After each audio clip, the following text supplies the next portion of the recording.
अस्सलाम वालेकुम dear students, आप देख रहे हैं दी मैथ्स गैलरी और मैं आपका ट्यूटर उस्मान अहमद गाजी। आज के इस लेक्चर में हम मैट्रिक्स ऑपरेशंस करने जा रहे हैं जी। मैट्रिक्स ऑपरेशंस मीन ऐसे ऑपरेशंस जो मैट्रिसेस पे अप्लाई होते हैं। ऑपरेशंस क्या होते हैं जी? ऑपरेशंस यही जो हमारे पास addition, subtraction, multiplication, division, inverse, ये सारे जो हैं वो एडजॉइंट, डिटर्मिनेंट, ये सारे ऑपरेशंस होते हैं। लेकिन हम करेंगे जी मेन जो है ना पहले जो कि एक्सरसाइज 6.2 में यूज़ होने हैं वो है एडिशन, सब्ट्रैक्शन और मल्टीप्लिकेशन। ठीक है जी। डिवीजन भी यूज़ नहीं होना है इसमें। तो मैट्रिक्स देखें जी, सबसे पहले एडिशन मैट्रिक्स, एडिशन और सब्ट्रैक्शन। एडिशन में क्या करते हैं जी, दो मैट्रिक्स का मर्तबा सेम होना चाहिए। ये देखें इन्होंने कंडीशन दी है इसमें कि दो मैट्रिसेस ऐड तभी होंगे जब उनका मर्तबा सेम होगा। ठीक है जी, ऑर्डर सेम होगा। तो देखें एग्जांपल में ए और बी का ऑर्डर सेम है, 2/2, इसका भी ऑर्डर 2/2, इसका भी ऑर्डर 2/2। ठीक है जी, दो कितारें और दो कॉलम। उसके बाद इनको जमा किया कॉरस्पॉन्डिंग एंट्रीज़ में, कॉरस्पॉन्डिंग एंट्रीज़ ऐड कर दी, यानी कि आमने सामने वाली एंट्रीज़ को जमा किया तो आंसर ये आया। इसी तरह बी माइनस ए किया हमने, बी माइनस ए मालूम करना है, आप ए माइनस बी भी मालूम कर सकते हैं। ठीक है जी। तो आमने सामने वाली एंट्रीज़ में से वो एंट्रीज़ माइनस कर दी। ठीक है जी। 7 में से 2 माइनस किया 5, -3 में से 3 माइनस किया तो -6, 0 में से 4 माइनस किया तो -4, और 4 में से 5 माइनस किया तो -1। इसी तरह जब हम स्केलर से किसी मैट्रिक्स को मल्टीप्लाई करते हैं उसको नाम देते हैं स्केलर मल्टीप्लिकेशन का। ठीक है जी। यानी कि किसी भी मैट्रिक्स के साथ जब हम कोई स्केलर क्या होता है, एक रियल नंबर ही होता है। ये लिखा हुआ भी है कि एक रियल नंबर होता है कि उसको हमने किससे मल्टीप्लाई करना है, एक मैट्रिक्स से मल्टीप्लाई करना है। तो जब वो किसी मैट्रिक्स से मल्टीप्लाई होगा तो मैट्रिक्स के तमाम एलिमेंट्स के साथ ज़रब खाएगा। ठीक है जी। देखें जैसे के को मल्टीप्लाई किया ना इस मैट्रिक्स के साथ, तो वो 5, 3, -2, 1, 0 और 4 सभी से मल्टीप्लाई होकर ये जवाब दे रहा है। ठीक है जी। ये होती है किसी भी मैट्रिक्स के साथ स्केलर मल्टीप्लिकेशन। इसका आप उलट भी कर सकते हैं कि अगर सब में कोई के हिस्सा हमारे पास कॉमन आ रहा है तो आप सारे मैट्रिक्स में से उसे कॉमन लेके ये ऐसे भी लिख सकते हैं। ठीक है जी। तो किसी भी तरह से इसे कर सकते हैं, उलट भी जा सकते हैं और मल्टीप्लिकेशन भी कर सकते हैं। अब जब दो मैट्रिसेस आपस में मल्टीप्लाई होंगे, इसके लिए क्राइटेरिया कुछ मुख्तलिफ है, ये पढ़ना पड़ेगा जी। Two matrices A and B are said to be conformable for product A B if the number of columns of A is equal to the number of rows of B. Assume that matrix A having order m by n is to be multiplied by a matrix B having order n by p. Then the necessary and sufficient condition is shown in figure 1. कह रहे हैं जी late कर लें कि एक matrix है आपके पास A जिसका ऑर्डर क्या है m/n, और दूसरा ऑर्डर है b जिसका दूसरा मैट्रिक्स का b जिसका ऑर्डर है n/p। तो देखें यहाँ से आपके पास ये n और ये n सेम है, तो इसको आपने रहने देना। तो जब ये दोनों मैट्रिक्स आप मल्टीप्लाई करेंगे तो जो नेक्स्ट आपका आंसर आएगा वो देखें ये m और ये p। चूँकि ये n और n सेम थे ना तो इसको हमने इग्नोर कर देना है। तो जो न्यू मैट्रिक्स आएगा वो m और p का बनेगा, ऑर्डर इसका ये होगा m/p। और हमें पता है कि सबसे पहले जो हिस्सा होता है ये फर्स्ट वाला, ये रोज़ को शो करवाता है कितारों को, और ये सेकंड वाला कॉलम्स को शो करवाता है। ठीक है, इसके एग्जांपल देखते हैं जी हम। देखें find matrix product A B where A is this and B is this. ठीक है जी। कहते also determine B A if possible. देखें जी ए मैट्रिक्स को पहले हमने लिख लेना है, इसका ऑर्डर कितना है 2/2, और बी का ऑर्डर कितना है 2/1। अब देखें 2 और 2 सेम है, इसको हमने कर दिया इग्नोर। तो जब इन दोनों को हम मल्टीप्लाई करेंगे ना ए और बी को, तो हमारे पास जो न्यू मैट्रिक्स का आएगा ना उसका ऑर्डर होगा 2/1, यानी कि उसमें 2 कितारें होंगी और एक कॉलम होगा, यानी कि सिर्फ 2 एलिमेंट होंगे ए और बी, ऐसे 2 कितारें और एक कॉलम। ठीक है जी। इस तरह का कोई मैट्रिक्स आएगा। तो चलें जी इसको मल्टीप्लाई करवाते हैं, ए क्रॉस बी। ए लिखा पहले हमने और बी बाद में लिखा। अब क्या करना है जी, पहला हिस्सा ये है, पहली कितार और पहला कॉलम। ठीक है जी। यहाँ से हमने पहली कितार लेनी है और यहाँ से हमने पहला कॉलम लेना है। अब पहली कतार में 2 एलिमेंट्स है, पहले कॉलम में भी 2 एलिमेंट्स हैं। हर एलिमेंट को अपने कॉरस्पॉन्डिंग पोजीशन वाले एलिमेंट से ज़रब दें और जमा कर दें। जैसे 2 को ज़रब देनी है आपने 4 से, -4 से, और 4 को ज़रब देनी है आपने जमा 2 से। इन दोनों को क्या कर देना, जमा कर देना फिर। ठीक है जी, इन्होंने यहाँ पर जमा का ऑप्शन नहीं लगाया हुआ, आपने इनके दरमियान में जमा लिखना है। ठीक है, तो इनको मल्टीप्लाई करवा दिया, यानी कि ये रो और ये कॉलम कंप्लीट हो गया हमारे पास। ठीक है, अब सेकंड वाला, अब ये सेकंड रो और ये वाला कॉलम आ गया। इसी तरह ये पहला हिस्सा है, इसको पहले से ज़रब दें, और ये दूसरा है, इसे दूसरे से ज़रब दें, और इनको जमा कर दें, यहाँ पर भी जमा आएगा। ठीक है जी, तो ये देखें इसका आंसर हमारे पास वही आ रहा है जैसे मैंने बताया था। ठीक है जी, अब देखें डिटरमाइन करते हैं जी, बी प्रोडक्ट ए हमारे पास डिटरमाइन हो सकता है कि नहीं। उसने कहा ना, अब देखें ए का आर्डर क्या था भला, 2/2, और बी का आर्डर 2/1। देखें जी, अब बी क्रॉस ए करना ना हमने, तो पहले हम बी का आर्डर लिख लेते हैं और बाद में ए का। देखें 2/1 आर्डर बी का, 2/2 आर्डर ए का। तो देखें ये वाले तो अगर सेम होते हैं तो फिर हमारे पास कोई प्रोडक्ट आएगा ना, लेकिन ये दोनों तो सेम है नहीं, ये बताया हुआ कि 1 इज़ नॉट इक्वल टू 2, सो ये प्रोडक्ट हमारे पास नहीं आएगा। देखें जी, हमने ए क्रॉस बी मालूम किया, लेकिन बी प्रोडक्ट ए मालूम नहीं कर सके, तो इसका मतलब कि मैट्रिसेस में A B is not equal to B A होता है।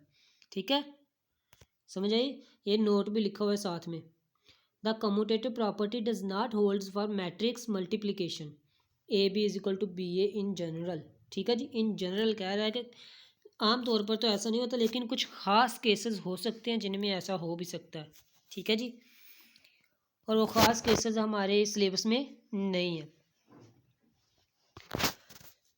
Since the number of columns of B does not equal to the number of rows of A, therefore the product BA is not defined। ठीक है जी, अब देखें जी, properties of matrices आ जाती हैं। Commutative property with addition, जैसे हमने chapter number 1 में, chapter number 1 या 2 में शायद पढ़ा हमने, रियल नंबर्स और कम्प्लेक्स नंबर्स की प्रॉपर्टीज़ पढ़ी थी ना, विद एडिशन और विद मल्टीप्लिकेशन।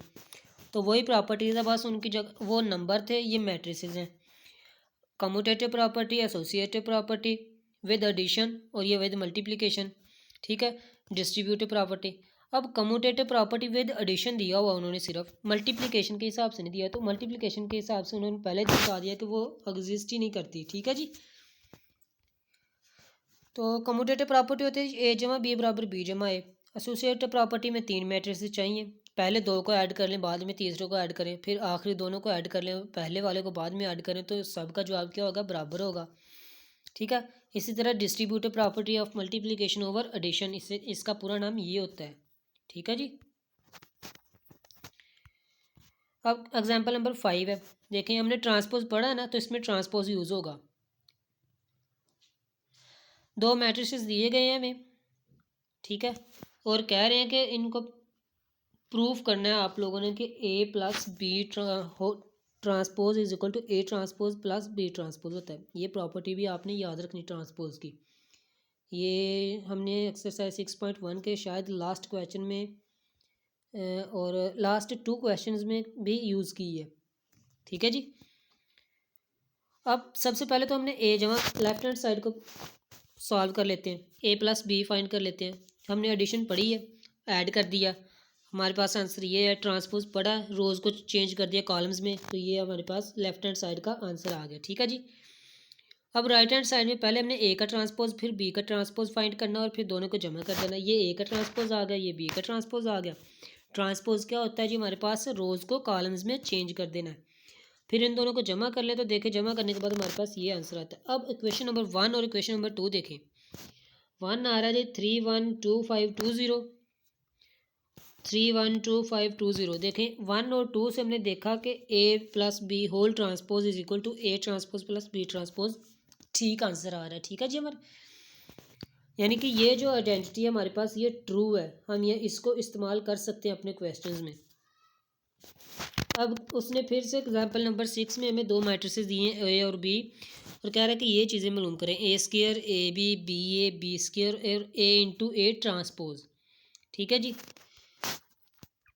तो ए स्क्वायर का मतलब होता है ए को ए से ही मल्टीप्लाई करवाना, और मल्टीप्लाई करवाना आपको आता है। देखें जी, पहली रो पहला कॉलम, ठीक है, पहली रो पहला कॉलम। अब ये आपने सेलेक्ट कर लेने हैं, चाहे साइड में सेलेक्ट कर लें आप लोग, ठीक है।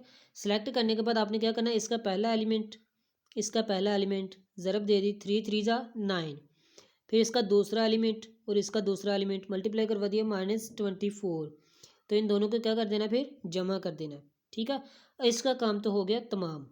अब पहली रो दूसरा कॉलम, अब इसकी पहली एंट्री को पहली एंट्री से ज़रब देनी, वो आ गया -12।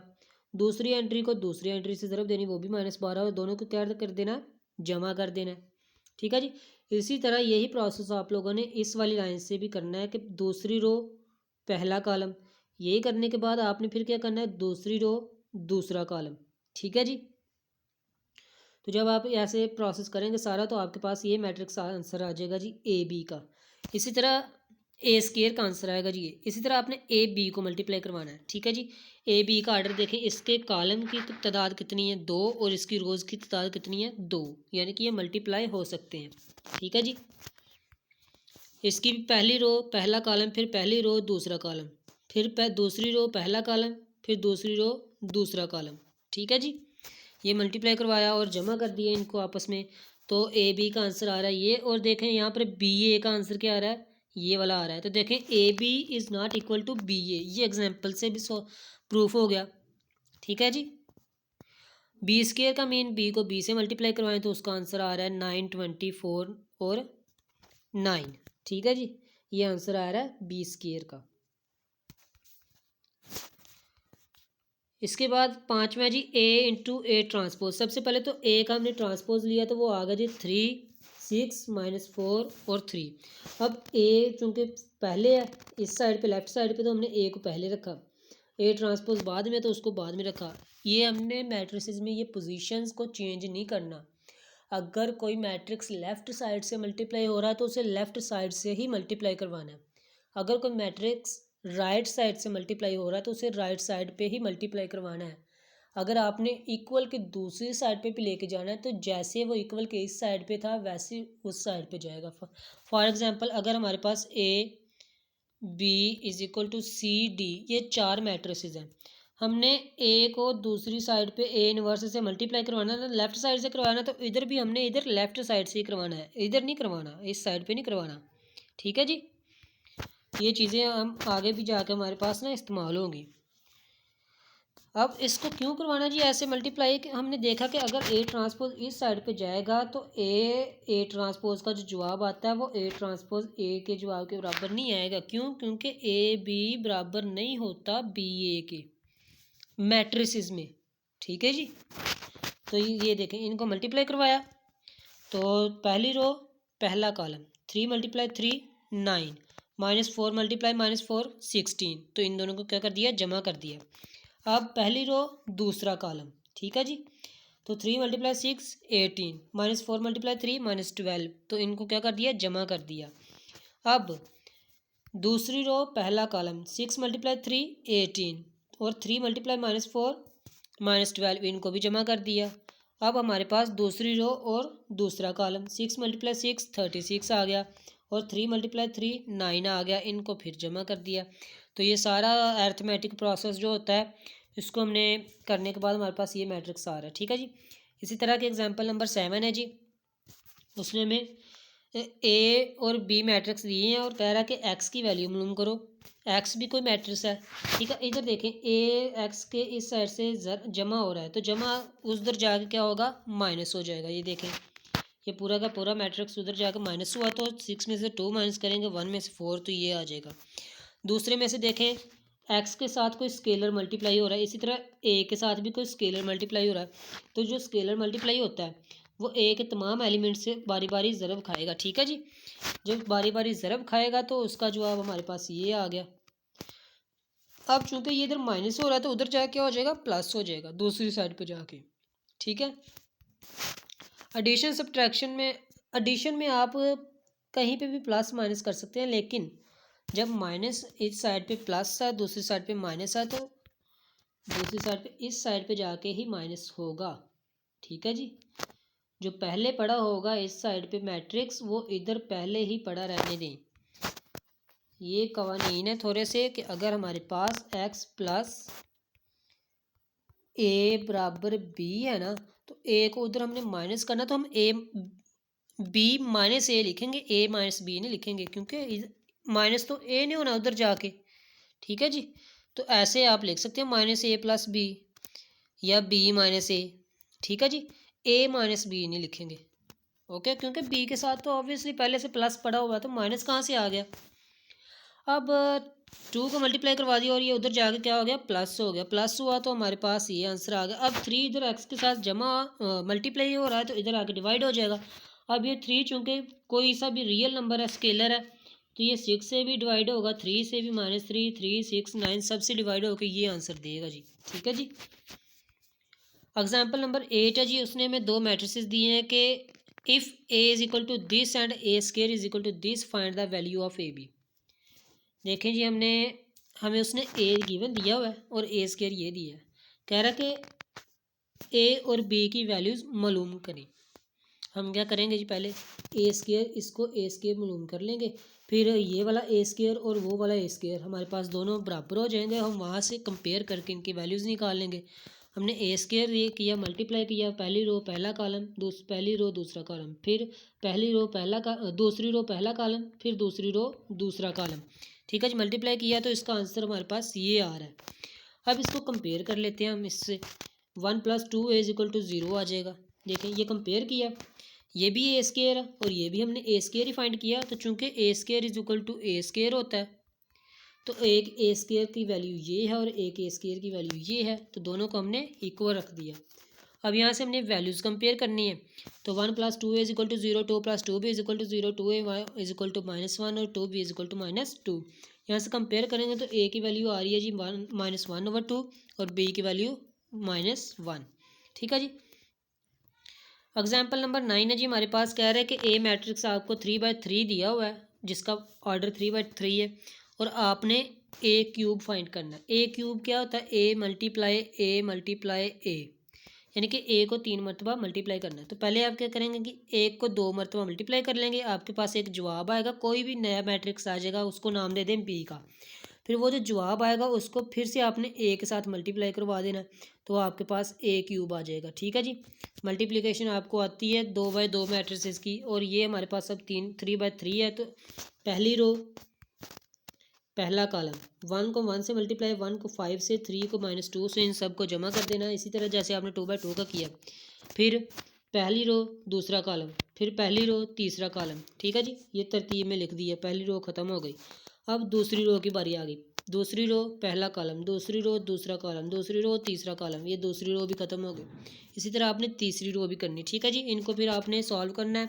सॉल्व करने के बाद आपके पास ए स्क्वायर का जवाब ये आ गया। ठीक है जी, अब ए स्क्वायर को आपने फिर से ए के साथ मल्टीप्लाई करवाना है। ठीक है जी, ए के साथ मल्टीप्लाई करवाया तो आपके पास देखें मल्टीप्लिकेशन के बाद आंसर ये आ रहा है 0 0 0 और नल मैट्रिक्स आ रहा है। अब एग्जांपल नंबर 10 है जी हमारे पास, शो दैट कि अगर इनका हम प्रोडक्ट करें दो मैट्रिसेस का, तो इसका आंसर जो आएगा वो r×i³ आएगा।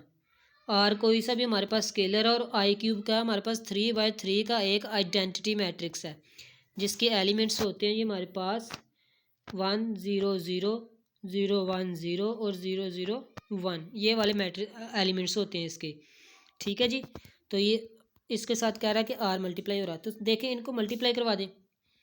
पहली रो पहला कॉलम मल्टीप्लाई होंगी, r कोज अल्फ़ा मल्टीप्लाई होगा r कोज अल्फ़ा से, तो r कोज स्केयर अल्फ़ा हो जाएगा। 0 मल्टीप्लाई होगा 0 से 0, minus sine alpha r sine alpha से, माइनस r साइन अल्फ़ा से मल्टीप्लाई होगा तो आ जाएगा माइनस और माइनस प्लस आ जाएगा, plus r sine square alpha. ठीक है जी, ये हो गया। अब दूसरी पहली रो दूसरा कॉलम, दूसरे कॉलम की बारी है, तो देखें जब r कोज अल्फ़ा 0 से मल्टीप्लाई हुआ तो 0 0 1 से मल्टीप्लाई हुआ 0, माइनस साइन अल्फ़ा 0 से मल्टीप्लाई हुआ 0। ओके, इसी तरह आपने ये पहली रो तीसरा कॉलम की तरफ जाना है। फिर आपने दूसरी रो पहला कॉलम, दूसरी रो दूसरा कॉलम, दूसरी रो तीसरा कॉलम। ओके, सारी मल्टीप्लिकेशन करने के बाद आपने देखा जी यहाँ पे भी आर है, यहाँ पर भी आर है। ठीक है जी, तो आर यहाँ से लिया हमने कॉमन, तो ब्रैकेट में आ गया cos square alpha plus sine square alpha. और यहाँ से देखें r sine alpha cos alpha minus r sine alpha cos alpha, तो ये कैंसिल हो गए। R sine alpha cos alpha minus r sine alpha cos alpha, ये भी माइनस हो गए। यहाँ पर आर रहता था, ये देखें। और यहाँ से भी इसमें भी आर, इसमें भी आर, ये भी कॉमन आ गया। हमें पता है कि कोस square alpha plus sine square alpha किसके इक्वल होता है? 1 के इक्वल होता है। ये भी sign square alpha plus cos square alpha किसके इक्वल आ गया? 1 के इक्वल आ गया। तो इनकी जगह पे 1 पुट कर दें तो आर 1 से मल्टीप्लाई होके 1 आर आ जाएगा। अब देखें ये एक स्केलर है, हम यहाँ से बाहर भी आर कॉमन भी ले सकते हैं पूरे मैट्रिक्स से। ठीक है जी, आर कॉमन लिया तो देखें यहाँ पर 1 1 बच गया। या कॉमन लेने के बजाय आप क्या कर सकते हैं, इस सारे मैट्रिक्स को 1/r से मल्टीप्लाई करवा दें। जब डिवाइड करवा दें, जब डिवाइड करवाएंगे तो आपको मल्टीप्लाई भी करवाना पड़ेगा। ठीक है, तो ये आर बाहर पड़ा रहेगा और ये जो 1/r होगा वो अंदर सब के साथ मल्टीप्लाई होगा। तो जब 1/r इसके साथ मल्टीप्लाई होगा तो आर से आर कैंसिल, आंसर 1 आ गया। इससे मल्टीप्लाई हुआ 1 आ गया, इससे मल्टीप्लाई हुआ 1 आ गया, और ये आर जो हमने बाहर रहने दिया था वो बाहर का बाहर आ गया। ठीक है जी, तो ये हम किसी भी तरीके से मल्टीप्लिकेशन या कॉमन ले सकते हैं, जिस तरीके से भी आपको समझ आए। तो देखें ये हमारे पास वापस एक आइडेंटिटी मैट्रिक्स बन गया 3/3 ऑर्डर का, तो इसको हम I3 कहते होते हैं। ठीक है, 2/2 वाले को I2 कहते होते हैं, और 1/1 वाले को कहते होते हैं सिंपल I1, या सिंपल I भी कह सकते हैं आप। ठीक है जी, तो ये हमने प्रूफ कर दिया। एग्जाम्पल नंबर 11 भी देख लेते हैं जी।